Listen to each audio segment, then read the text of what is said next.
In this video, we will discuss creating alignments using the PI method. If you'd like to follow along with this video, please open the file creatingalignments-pimethod.twg located in the training folder as discussed in the Working with this Dataset video. One of the simplest methods to creating alignment is using PIs, points of intersections. Let's discuss how to do this. First, let's navigate to the Home tab, Create Design panel, Alignment dropdown, Alignment Creation Tools.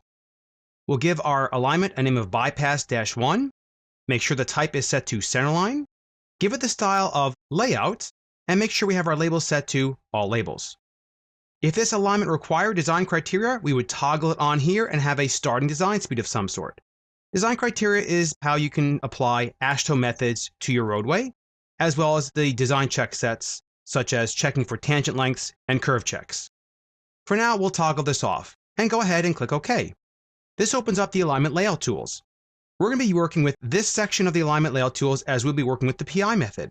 Let's click on the drop down here and notice how we can go to the curve and spiral settings to define a default curve for our curves. For now, we'll leave it set to 200 and we'll discuss how to change the curves afterwards. Click OK. And let's go ahead and start by clicking on the Tangent with Curves tool. Since this alignment will start with some known coordinates and some known bearing and distances, we're going to use the transparent commands. Let's first access the northing easting one by typing in apostrophe and E for northing easting. At the prompt, let's go ahead and type in the northing, which is 901285.932, and then press enter. For the easting, 1456414.0065, and then press enter.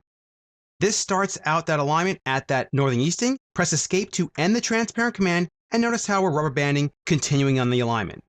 Some circles have been provided for you to define the additional PIs. Let's go ahead and just snap to them using center snap. Notice how the default radius is being applied to this. Now for this next point, we actually want to tie into a known northing easting for the existing roadway centerline. So we'll type again, apostrophe NE, and then press enter. And now let's type in the northing of 902.046.977.624, press enter. And for the easting, we want 1454647.92311.6, and then press enter. We're now at that point. Press escape once to get back into the command. And now what we have is we have a known bearing and distance for the end of the alignment, which matches our existing centerline. So now we'll type in apostrophe BD, press enter. We are now prompted for the quadrant. You can type in 4, which is the northwest quadrant, or just simply click and there's your quadrant. Now for the bearing, notice how you can use spaces, but we'll just type this in using decimal degrees. So we'll type in 66.4514, press enter. That locks in that bearing. And now for a distance, we want 953.01, press enter, press escape to end the transparent command, press escape again, and there's our alignment with the stationing applied. Now let's go ahead and edit the curves. So by default, it gave those 200-foot radius curves. What we'll do is use the alignment grid view right here, which appears in the panorama window. And note that as you click on the different alignment elements, they will highlight in the file, making it easier for you to see what you're actually editing. We'll go ahead and change our radius here to 850 for the first one and press enter.